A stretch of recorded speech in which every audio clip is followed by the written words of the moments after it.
So there's this concept that I really love of the sacred wound. And the way I understand this idea from my mentors, my teachers, is that there's often some really essential part of our soul's gifts that in some way gets rejected or wounded or really painfully hurt in our lives, usually early in our lives, but it can happen in a lot of different ways. And that there's some way that wound is a sacred part of our journey into who we really are. That actually by losing contact, well, I guess I should back up and say that so often what happens is that this wounded part gets rejected, gets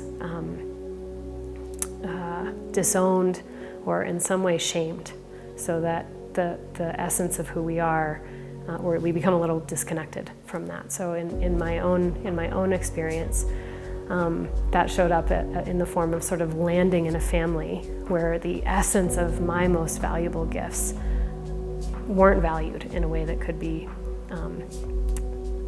well, I don't even feel like my gifts could be seen, really.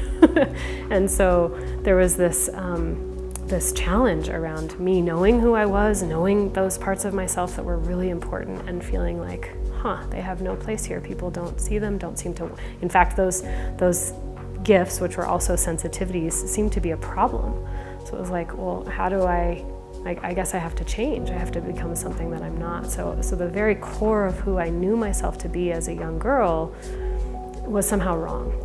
And then I go through this journey of trying to fit, trying to belong, trying to be loved. Like, we're tribal creatures, right? So we all want to belong to our people. And then it's been this long journey and a very circuitous, not direct journey to like come home to myself and to be able to reclaim that part that I cast off so long ago as an essential part of my gifts in the world. And I guess my experience with that and my belief around this concept of the sacred wound for others is that there's something about losing touch with ourselves in that way and then coming back with all the experience of the pain and the heartache and the struggle of holding ourselves, that actually allows us to show up in a bigger way, that allows us to bring in the human experience of what it means to suffer.